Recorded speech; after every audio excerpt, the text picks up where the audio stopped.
Welcome back, my friends, to the Predictive Playbook powered by Wager Talk and SportsMemo. I have Jimmy Adams in the house today on a Friday. A great way to end up the week here. Welcome to the show, Jimmy, and tell us how your week's been going. Thanks, John. It's been a good week. We continue to grind out winners in baseball. Nice win with the Cardinals last night as our lone play. Cashed with the Giants the night before that as a pretty heavy dog. So things have been going well. We got two plays for today we're about to talk about. So how about you? How have things been going with you?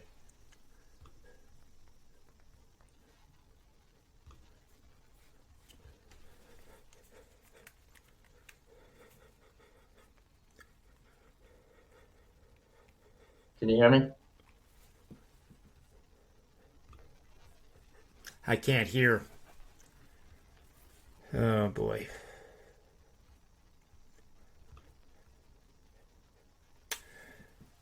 You can hear me, though? Yeah, I can hear you. Why don't we'll let you get started here in your first game, which is Detroit, who's riding an unprecedented, well, I guess not unprecedented for the franchise, but they've won now 7 games in a row. Last one was yesterday afternoon against Kansas. Was it Kansas City? It's Kansas City today, though, I think. Yeah, they opened the series as today. much as it's hard to believe they're on a 7-game winning streak, more impressive is that they're actually just on the cusp of being a contender for the wild card, and that just kind of blows my mind. But give the breakdown here, and I'm going to try to get my headset so I can hear you. All right, yeah, sounds All good. yours. Sorry about that, everyone. All right, so the best team in baseball since the All-Star break. Hard to believe, but it's the Detroit Tigers, 7-0 since the break. The team's playing really well. Kind of flying under the radar in the betting market. We're not seeing a ton of respect yet, based on the fact that they're still priced as an underdog. So we got Willie Peralta on the mound today. Comes in with a 1.64 ERA in limited action. He's not as many innings pitched as some of the other pitchers, but he's done great when called upon. So we'll look to Willie Peralta. He's had a terrific year, like I just said. He's allowed 2 runs total in his last 5 starts combined. His last start, 7 innings pitched, 4 hits, 0 runs versus the Twins. Detroit is 48-38 in the underdog role this year, so they've been making money for backers year long in the underdog role. Kansas City, conversely, 14-20 as a favorite. Chris Bubik's going to take the mound today for the Royals. That's due to some injuries to Brady Singer and Danny Duffy. So they really don't want Bubik pitching, but he's kind of forced into this role. Bubik, 2-4, 5.03 ERA, but it's actually worse than that in the starter role. He's been okay as a reliever, but it balloons up to 6.34 when he's called upon to start. So he allowed 5 earned runs in 2 consecutive starts in his last 2 starts. So the Tigers, I think, some pretty good value considering they've been the best team in baseball since the All-Star break. So they'll have my money today. It's mind-blowing to say that, isn't it? Because they were pretty bad not too long ago, and now nothing like a 7-game win streak to keep things going. And you think they're going to win again? I do, yeah. I'm all about riding streaks in baseball. I say it all the time. So as opposed to basketball or football where we're picking our spots, in MLB we're going to bet on winning streaks until they prove us otherwise, bet against losing streaks.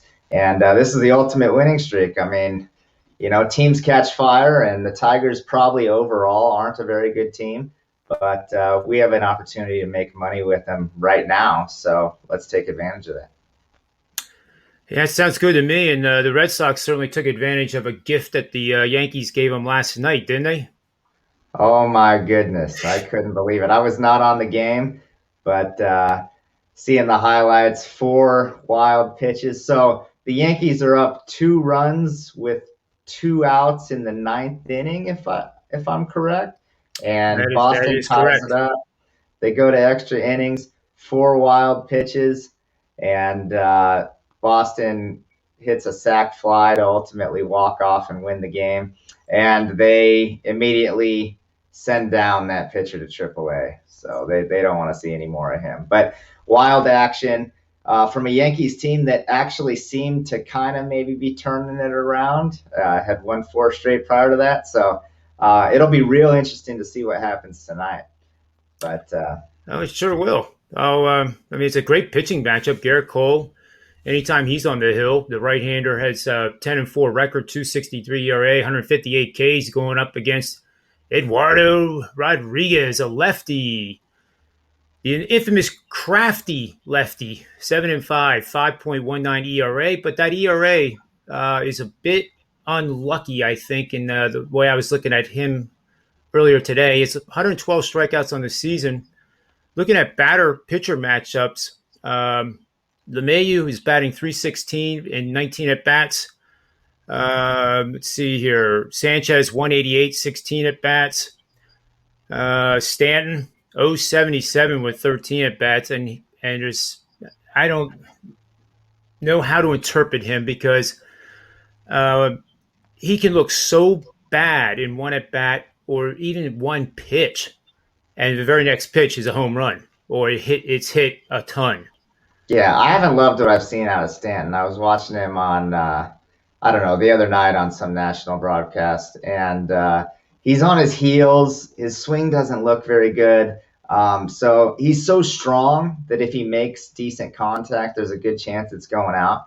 But he's not seeing the ball very well, and when it comes to breaking balls and stuff like that, like he's just he's whiffing, and like I said, back on his heels, his swing doesn't look good. So I do like the Yankees today. I'll get into that, the reasons why, but I'm not thrilled with the current form of Giancarlo Stanton, for sure. Yeah, I'll be interested to hear what you have to say for us because my counter is that the Yankees lineup, due to the injuries, especially the bottom half, is pretty weak. Yeah. But if any lineup can overcome it with the top part of their lineup, it would be the Yankees. And one question to give me an answer on, if you can, I always wonder why Brett Gardner's still in the lineup. I know he's he's an instigator. He's always hustling. Opponents really don't like playing against him, and I guess that's probably the reason he's in the lineup. But he too really isn't seeing the ball all that well here the last 6 weeks. So I'll turn it over to you for the breakdown here, and we'll see the reasons why you're on the Yankees tonight. Yeah. So, just to answer your question real quick, I mean, it's got to be a loyalty thing, right? Like Brett Gardner's been good for the Yankees for so long. And additionally, they don't really have anyone to replace him right now. So injury is a big concern in New York. We talked about, the form Giancarlo Stanton's in. But hear me out for a second here. So Sure. The Yankees Absolutely. actually, you could get them as an underdog when I checked like 30 minutes ago. Now, Garrett Cole's taking the mound at a fantastic price. This may be an opportunity for a first 5 play. I looked and saw that you could get a first 5 inning play at even money. And this is certainly a situation where you might want to do that. So New York lost that tough game last night. They'd won 4 straight prior to that, including the last 2 against the Red Sox. So I know the Red Sox have owned the Yankees this year. They won. They put that consecutive string together to start the year. Yankees had won the last 2. They'd won 4 in a row. Things were looking up a little bit. So we get Garrett Cole, one of the best pitchers in the game, 10-4, 2.63 ERA. Last start, he faced these same Red Sox. 6 innings pitched, 1 run. The start prior to that, how about a complete game, 9-inning shutout against the Astros, a really good offensive team. So Garrett Cole is still Garrett Cole, phenomenal fashion. Eduardo Rodriguez, I do agree with you. Yes, his numbers are a little bit inflated, and my analytics numbers agree with yours and suggest that his ERA will come down, and he actually is a better pitcher than the numbers indicate. He has been a little bit unlucky, but he's not on the same level as Garrett Cole. I know the Red Sox have been playing good, but at this current price as a dog with Garrett Cole on the mound, I definitely think the Yankees are worth looking at, maybe even in the first 5 role. I like your breakdown, and it has to be extraordinarily rare that Garrett Cole is a dog, period, any time in his career. There, Maybe with the Pirates. That's the only time I could ever see it. there's just not a lot of love for the Yankees right now in the betting markets, and I understand why. But this could be a buy low opportunity, and we'll see how things go with the Yankees. If this 4 game winning streak was an aberration or whatever, then we just get back off of them. But if there's a time to bet the Yankees, I think it's now. I don't think you're going to see lingering effects from last night. If anything, it will make them a little more concentrated and focused and motivated to get a win tonight. So the other thing is the Yankees. So bullpen issues, obviously, that's another reason, another argument for the first 5 is serious bullpen issues right now for the Yankees. Yeah, that's and it comes with the starting pitching, I guess. Overall, with the team, the way I see it, the starting pitching has not been nearly as good as they had hoped. Granted, they went into the season thinking that they would just outscore all their opponents, and the starting pitching would be adequate enough to allow that to happen. But now the starting pitching is putting on a lot of extra work on the bullpen, and now that bullpen's starting to come a little unglued, which was their number one asset up till now. Yeah, Chad Green, he's been struggling. Aroldis Chapman, we've seen him get rocked a few times. Nothing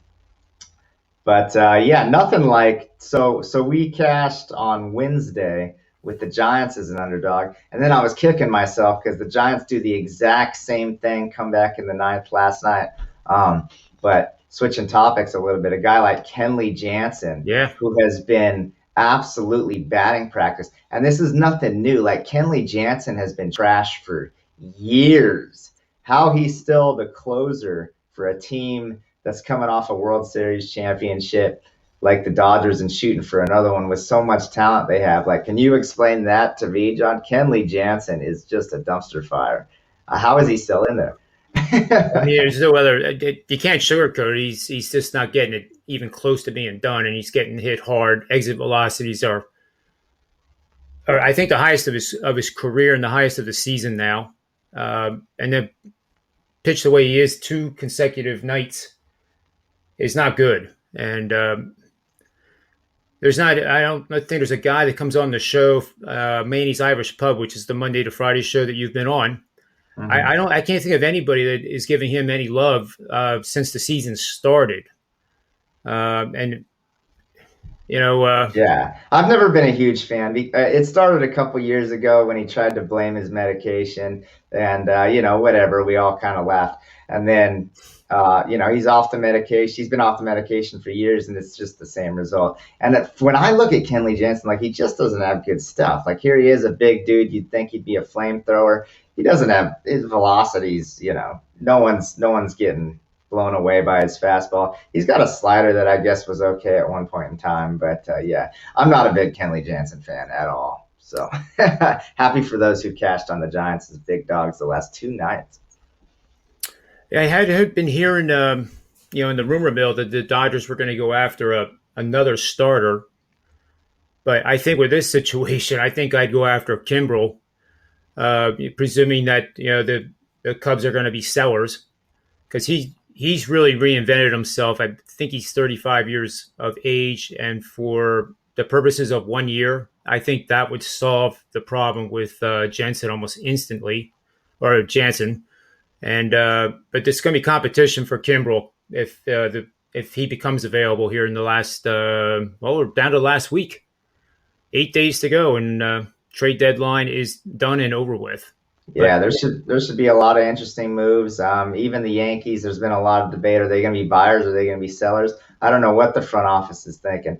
I know that New York fan base and front office, they don't ever want to be sellers if there's any chance that they can compete. But the way things are looking, we just don't know if they're going to, if they really have a good chance to compete or not. So to be clear, like, this Yankees play is not an ongoing, bet the Yankees every day because they're in great form and a great team. This is a spot play, back in the horse Garrett Cole. Yeah, and I can see why you're doing it. It probably makes a lot of sense to bet Cole every time he's on the hill.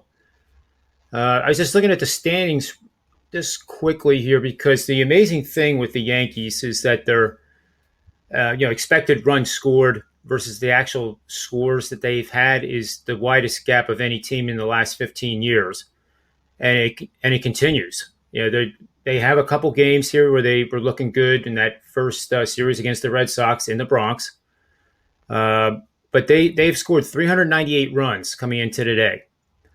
The Orioles, who have won only 31 games, have scored 6 less. And then you go down the board here. Kansas City, 388, is the only team in the Central scoring less than they have. And, of course, in the West, you mentioned Houston, who's number one, 521 runs scored.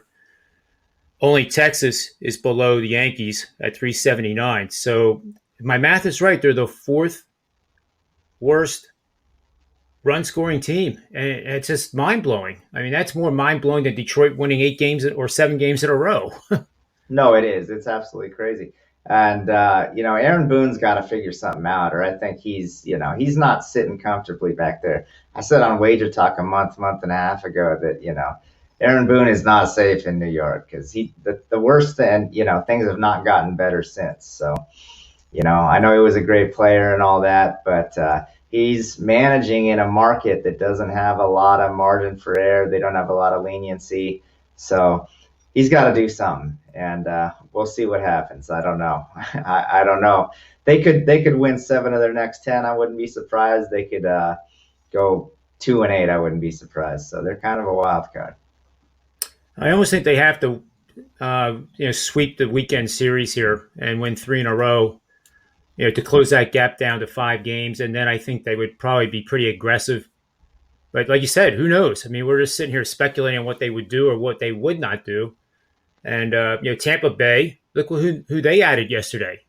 I mean, yeah, Nelson Cruz, Tampa Bay making a good push. That division is so good. I mean, you got the Rays right there, and then I think the Blue Jays are going to give Boston a ton of trouble. I mean, we see what Vladimir Guerrero's doing every night when I do my recap. Vlad's hit another home run or another couple home runs.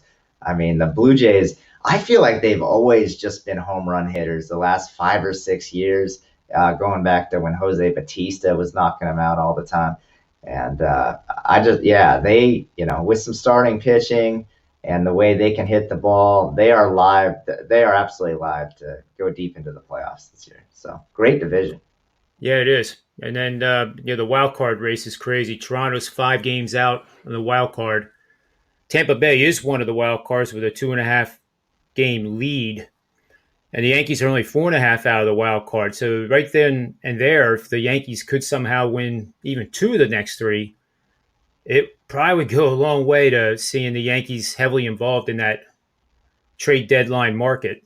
Yeah, no, another reason, again, why these games are just so important for the Yankees against the Red Sox. I mean, the difference between gaining a half game and a full game, so imperative. And I mean, Boston's been great this year. Like we've cashed with them in the dog roll several times. They're like one of the best, if not the best, underdog teams in the league this year. But we'll see what happens tonight. I'm gonna try and fade Eduardo Rodriguez before his numbers come down, and we'll see. Yeah. So before I let you go, Jimmy, tell everybody where they can find you over at SportsMemo.com and any specials, offerings that you want people to take advantage of. Yeah, so as always, head over to SportsMemo.com. I give my plays out very affordable. I don't like to price out the clients. So whether you're a $50 or $100 better or you're a dime better, it really doesn't matter. Prices are going to be cheap. You got both my plays today, both dogs for free because we appreciate you watching the show. So don't buy anything today if you watch the show. But normally, my plays are posted the night before, if not early morning. So you have plenty of time to get them in on a consistent basis. And then we got football right around the corner. I'm coming off a great college football season. And Sports Memo is always running all kinds of great deals, coupons, ways for you to get involved. So if you want to get involved for the season or whatever, there's a way to do that at Sports Memo for your best value for cheap. Because it's all about maximizing the money in your pocket, right? I mean, we want to make it so that you are making the most amount of money and paying us the least amount. We really do. SportsMemo is one of the best places, one of the best companies. They're not out to, it's not just a money grab. You're going to get good plays from great handicappers on a consistent basis. So head over there. Let's continue to ride this baseball streak, though. 60 and 30, last 90 plays, and we're going to continue to roll. So head over and grab some plays for the future. Yeah, you guys heard that right. 60 and 30. That is 67% in Major League Baseball. And not all of these are even significant favorites that Jimmy puts out. Rarely anything over minus 140. And there's dogs in this record too. So the ROI is what matters in baseball, and his ROI is outstanding. So if I can give you any encouragement, get at least a 3-day pass this weekend. That'll be available on his profile. And I would recommend more of like a 7-day or a 30-day, because then you get a real test drive. Don't evaluate any handicapper you ever buy because you bought a 5-unit play and it was that handicapper's turn to be the fire hydrant instead of the dog, if you get my analogy. That's not fair to you, and it's not fair to the handicapper. So get a test drive, multiple days, multiple packages, not that much money, and invest in yourself and start having a guy like Jimmy working for you. Okay? So, Jimmy, thank you very much for your time here. We look forward to seeing you again next Friday, and you're always welcome to stop by Manny's Irish Pub. That's Friday's the big show. Joe D'Amico will be on, so we're going to have plenty of excitement right out of the chute. All right. If you can make it today, Jimmy, that would be awesome. If it's always optional at the virtual pub. So for Jimmy, I appreciate it. Yeah, thanks for having me on, John, and good luck to everyone today. You too.